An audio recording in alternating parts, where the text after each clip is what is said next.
Hello everyone, FPL Raptor here and welcome back to another video on my YouTube channel. In today's video we have my Game Week 37 team selection where I'll discuss what I'm planning with my two final free transfers and also a bit about captaincy as well. If you do enjoy today's video, please do smash that like button, and if you're new around here, make sure to subscribe as well. But without further ado, let's jump into it.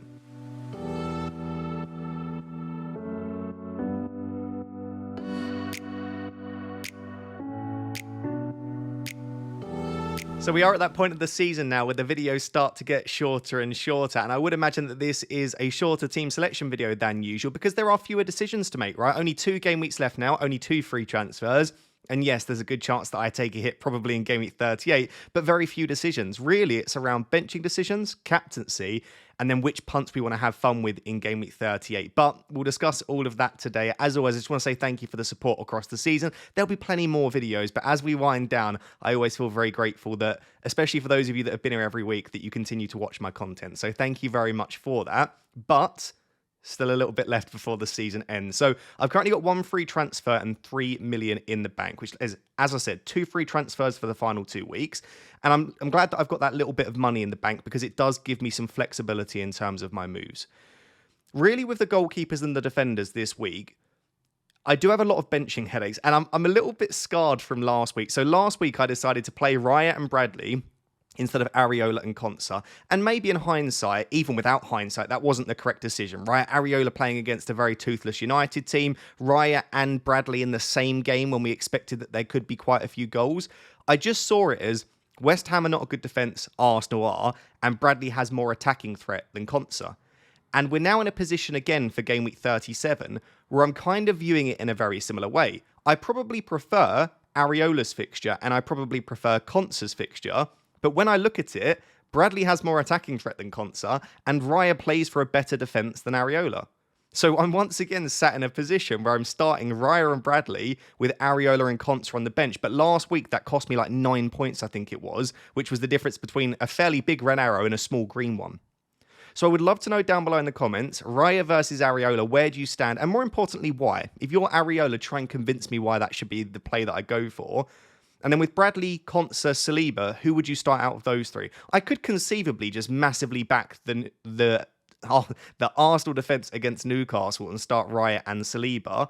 I could just say Spurs are pretty rubbish. They'll probably rotate a little bit ahead of the Europa League final, although I don't think they'll rotate that heavily. And maybe, you know what? Aston Villa have been defending really well. Back-to-back clean sheets, 1-0 wins. Maybe they'll go for the sort of 1-0, 2-0 win once again, and Konsa will get another clean sheet. I know that Liverpool are absolutely living it up. I think Arne Slot was seen in Ibiza. The whole Liverpool team pretty much have been in Dubai. They are well and truly on the beach, literally on the beach, not just sort of metaphorically. We've actually seen them heading towards the beach. So maybe Bradley isn't the right play, but I expect him to start once again. I quite like the fact he gets early subs, and I think he's got the most attacking threat by some distance out of Konsa, Saliba and Bradley. So that's where I am right now, but I could definitely be convinced, I think, at the very least, to start Konsa ahead of Bradley. With Gvardiol and Munoz, the concern for both of them is that, of course, they both play in the FA Cup final on Saturday, the day after the deadline, and then the Game Week 37 game isn't till the Tuesday. So we're not going to see the FA Cup final before the Game Week 37 deadline. So yeah, there is a world in which both Gvardiol and Munoz miss out in Game Week 37, but I just think that both players are so crucial to their teams. Gvardiol and Munoz pretty much get 90 minutes every week. Even in those periods earlier on in the season when there has been heavy rotation, I'm thinking about Crystal Palace in particular around their double-double. Munoz just plays 90 minutes every single week pretty much. So yes, there is some slight concern with City and Palace assets, but I don't think Gvardiol and Munoz are as much of a concern. And I don't think Konsa or Saliba are that good that it's worth starting them ahead of those 2.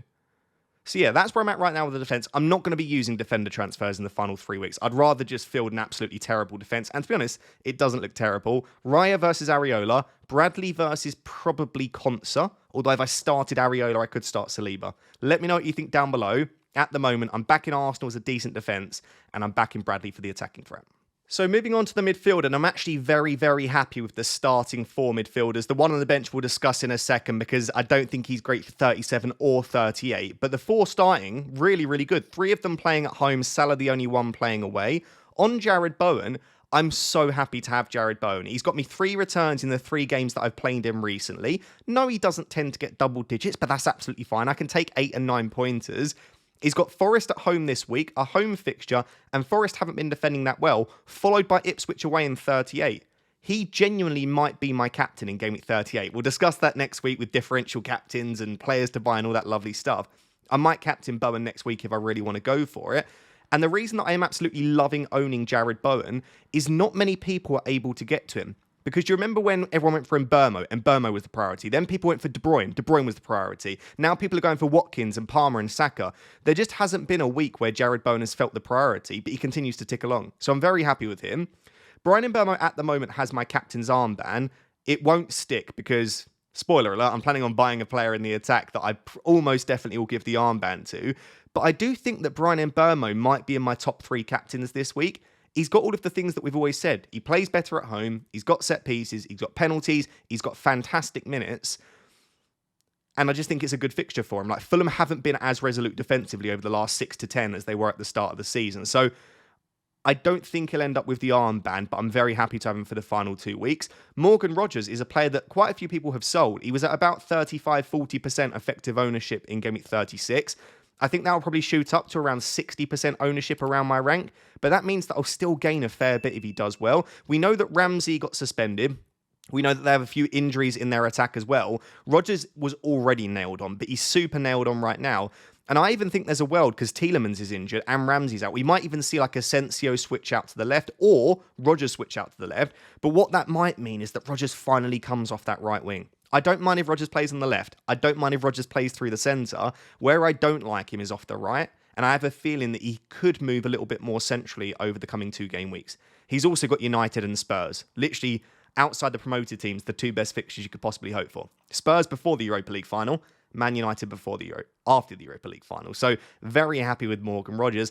And then with Salah, listen, yes, they're on the beach, Liverpool. And again, not just metaphorically, quite literally, they're on the beach this week. But Salah is chasing the records, and they're still a good team. Like, I feel like it's being blown slightly out of proportion just because they're not motivated and just because they have nothing to play for. Doesn't mean that Liverpool suddenly can't play football and that they won't score goals. And I think the next 2 fixtures, Brighton away, Crystal Palace at home, they're quite nice. I just don't see who I'm moving to. I do love Bukayo Saka, don't get me wrong, but I can get him in 38 without selling Salah.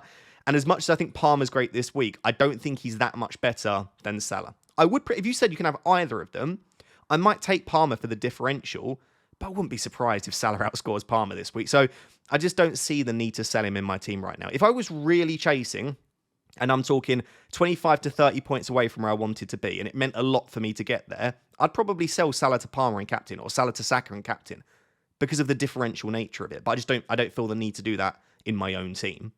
The only midfielder that I don't then love is Ismail Assar, because again, Crystal Palace have the FA Cup final after the deadline. They don't play until the Tuesday, and that means there's only a few days between the FA Cup final and Game Week 37. I think that Palace will rotate slightly. Now, I actually do expect Eberechi Eza, Munoz, and Ismail Assar to all start in Game Week 37. I think so right now, but you don't know. What happens if it goes 120 minutes and Crystal Palace win? They've played 120 minutes of football. They'll be celebrating on Sunday and Monday. They won't get much game time in and training. How do we know that what will happen and then how much that will affect Game Week 37, right? So we're in a position right now where it's almost worthless trying to hypothesize what we expect might happen. And I think if you're in a position like I am where you can get out 7 other really good attackers and bench Sar or sell Sar, I think that makes a lot of sense for me. So as much as I think he probably will start and he could do very well, I just don't think I'll start him ahead of any of my other attackers. Now, in terms of selling him, my concern with selling him is I much prefer the midfield punts in Game Week 38. We'll discuss them in a second, but you've got Kluivert, you've got Kudus, you've got Martinelli. There are loads of really fun punts that have good fixtures. I don't see who that punt is in Game Week 37. I think if I was going for someone, Pedro Neto would probably be the punt I'd go for, or like Enciso or someone like that. Maybe a Kevin Ishada, but it doesn't inspire me that much. I'd much rather not sell Sar this week, bench him and have him as cover, and then potentially sell him in 38 instead. So what that means is I think I'm very unlikely to use a midfield transfer this week, and I'm very happy with the 4 that you can see in the starting 11. Let's discuss the forwards, then my transfer plans for Game Week 37 and Game Week 38. So moving on to the three forwards, and it's probably the part of the team that I'm least happy with and where I can see quite a little bit of transfer activity over the next couple of weeks. The player I'm happiest with is probably Yoane Wissa. I know he got the 1-pointer last week, which was very disappointing, but he had the chances, and he gets 90 minutes, and he's normally a good finisher. I think he'll get goals, or at least a goal across the last two, and I just don't see tons more assets that I think are that much better than him. Not much has changed since I bought him last week, other than, of course, we have lost the Ipswich fixture, but I knew that I would have him for these final two. I'm very happy to have Yoane Wissa in my team. So, not much to discuss for him. Not a captaincy shout, not a sell, just keep and start. With Isak and Mateta, I would love to take both of them out this week. If I had 2 free transfers, I would be very, very tempted. Isak, the thing is, he's on penalties and he's a world-class asset that will start as long as he's fit and available. But we have spoken about in the Game Week preview yesterday, there are rumours going around that post-season, so after Game Week 38, Isak is going to undergo surgery immediately. There are rumours that it could be a reoccurring groin issue or a hernia, but apparently he's not fully fit, and he doesn't look fully fit. Like, when you watch the games, he's missing that extra yard of pace, he's not making as many runs, his finishing has dropped off a little bit. So there's clearly something wrong with Isak, and I don't think it's mental, I think it probably is physical. He also plays against Arsenal away this week, and I'm looking at starting Raya at the moment. So if I think the Arsenal defence are okay, then maybe I could start Raya, maybe even Raya and Saliba, and then bench or sell Isak, potentially. The reason I'm not leaning towards doing that right now, Isak is a big game player, and Isak's on penalties. So immediately, being a big game player and being on pens, I could see him scoring in this game.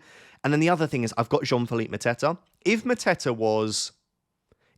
in my team was Marmoush, Chris Wood, Eva Nilsson, someone like that, I would probably sell Isak this week rather than that player. But because it's Mateta, who for me is a bigger issue than Isak, I kind of am just in a position right now where I'm like, I probably shouldn't take a hit. I'll just keep Isak for this week and then probably potentially keep him for 38 as well. The reason I'm going to sell Mateta, almost definitely, is his minutes haven't been good anyway, right? We're looking at between sort of 55 and 70 minutes on average. At best, he's getting some pre-60 subs. He's not looked good even when he's been on the pitch. And then, of course, they have the FA Cup final on Saturday. As much as he's not been fantastic, I would be hugely surprised if he doesn't start and get good minutes in that.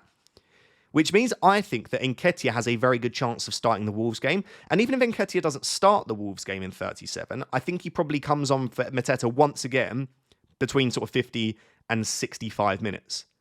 So I'm putting Mateta's minutes at somewhere between predicted 20 and 60. Wolves isn't a great fixture anyway. They're defending a lot better now. We don't know what state Crystal Palace will be in. Will they be hungover from the celebrations? Will they be a little bit negative because they've lost the final, right? That's going to take a little bit to bounce back from. We just don't know what's going to happen. So for those reasons, I think selling Mateta this week with 3 million in the bank makes a lot of sense. I wonder who I might be buying for Mateta. Tune into the next section to find out. But yeah, I think I plan on selling Mateta this week. So that's the team as things stand. So the only decisions before I talk about my transfers to make, Raya versus Areola, Bradley versus Konsa versus Saliba. Then the only other final one is I could potentially, after I've sold Mateta, I could start Sarr ahead of Isak. Right? If I'm planning on starting Raya anyway, it means I'm sort of semi-backing the Arsenal defence. Ismail Sarr, if he starts, isn't terrible. And Isak does have a very difficult fixture. I just think because of the additional penalties, because he's a world-class asset, and because, like I said, he is a bit of a big game player, I do think I plan on starting Isak ahead of Sarr. And Sarr has his own minutes concerns too. So that's the team as things stand. Let's look at my transfers for 37 and 38 and then what the team will look like after those. So guys, massive surprise, but at the moment the plan is to sell Jean-Philippe Mateta to Ollie Watkins and to probably give him the armband as well. I've not fully committed to captaincy. If I feel like enough people are captaining Watkins that he suddenly feels like I actually want to back against the popular captain, which often is the case with me. I like to get a little bit differential from time to time. Then it might be that I bring in Watkins because I still think he's great, but maybe I do look to try and differentiate with captain, a Jared Bowen or a Brian Mbeumo, or go a little bit spicier. But as of right now, I just see him as having a very high upside. We'll discuss in tomorrow's video in the deadline decisions captaincy in a bit more detail once we get the updated bookies odds, updated projected points, once we have the press conferences. But yeah, at this early stage, I do think Watkins is top 3 at least, but for me, probably the standout captain. So Mateta to Watkins and captain is the plan. That will leave me with 1.5 million and 1 free transfer in the bank for Game Week 38. This is a very early idea of what I'm looking at, but because Game Week 38, all of the games are played at the same time, right? We've got the deadline at 2:30 and then all of the games are played at 4 p.m. There is a good chance that we get early team leaks, and often in Game Week 38, not always, but often, we just get random benchings. So I don't really plan on using my transfer until right at the last second on the deadline stream, because if we get a random leak that I don't even know, like Isak is benched, which won't be the case, but maybe he's really suffering with injury, then it might be that I don't actually use the transfer that I expected.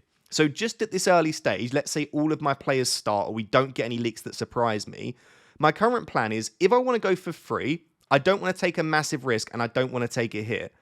Selling Ismail Assar does make the most sense. And as I said in the previous section, there are some really fun punts that I don't mind. So something like Sarr, who would have Liverpool away in 38, to Martinelli for Southampton, or Trossard, whoever I think might start that game. Or go for a Bournemouth mid, like Kluivert, like Semenyo. There are lots of interesting picks there. Or, I know I've already got Jared Bowen, but maybe I want to go all in on West Ham beating Ipswich, which I don't actually know about. But maybe someone like Mohamed Kudus. He's been playing fairly well. Got the assist last week. There are some really fun punts. I think I would have 7.1 million at the moment, but with price changes, it's probably going to drop to like 6.8, 6.9 million. So I can't quite afford to get up to those mid-price midfielders like I don't know, Bruno Fernandes or a Luis Diaz, but I do have enough options at that lower price that I think I can have some fun with it. So that's option one, is to just sell Sarr for free. Option two is that I want Bukayo Saka because I probably want to captain him. And if I want to captain Saka, the way to do that is obviously a -4 hit, because I can't do it for free unless I sell Salah, and I would only do that if we got a leak that Salah didn't start, and he will start. So it's Sarr to Saka, and to fund that, I have to downgrade Isak to someone 6.2 million or below. So Isak to Ivan Nilsson feels like a really nice transfer anyway. Now, I do feel like this will become super popular. Downgrade Isak to Ivan Nilsson and upgrade a midfielder to Saka. So again, if I feel like this becomes too template and I'm not fully convinced by Saka captain, I might just make the Sarr move, keep Isak, who at that point, Isak might be a slight differential, especially if he does blank in 37, lots will look to sell. Keep Isak, sell Sarr instead, and swerve Saka. Because I also think Ivan Nilsson will become fairly highly owned too. If you were to push me right now, I'm tempted to take the -4 and get aggressive, but we'll see how it goes. And again, we'll see what leaks we get. So yeah, Mateta to Watkins captain this week. So if I go back to my team, this is the way that the team would look after making that transfer. So it would leave me with 1.5 in the bank as of now, but price changes, it might be more like 1.3 before the deadline. Watkins would become my captain. I would then have Rodgers and Watkins against Spurs on the Friday night. I love the rest of the team. I actually don't think it's a bad team at all. Really, the difficult decision is still that third defender and goalkeeper. And I'm sat there looking at Konsa thinking, do I go all in on Aston Villa beating Spurs like 3 or 4-0 and start Konsa as well? I'm just not fully convinced that they keep a clean sheet against Spurs. And again, Konsa doesn't usually carry much attacking threat. So that's where the team stands where the team is as things stand. Like I said, it's going to be a shorter video. I'm not going to fill time for the sake of it. Those are the key decisions. Goalkeeper, third defender. I'm going to do Mateta to Watkins. Captaincy will be a bit up in the air, but as of right now, I'm captaining Ollie Watkins. Let me know what your plans are. Let me know who your captain is, and let me know who you're bringing in this week. So guys, there you have it. That is my Game Week 37 team selection and a bit of an early look at what transfers I might make for Game Week 38 as well. If you did enjoy this video, please do smash that like button and make sure to subscribe as well. If you want more content, because this was a shorter video, I uploaded the Game Week preview video yesterday and FPL Therapy the day before. FPL Therapy was 1 hour 40 minutes and the video yesterday was almost half an hour. So you've got about 2 hours of FPL Raptor content if you want to go and watch that if this video is too short. But thank you for the support as always. I'll see you tomorrow for the deadline decisions and deadline stream. Until next time, thank you very much. Bye-bye.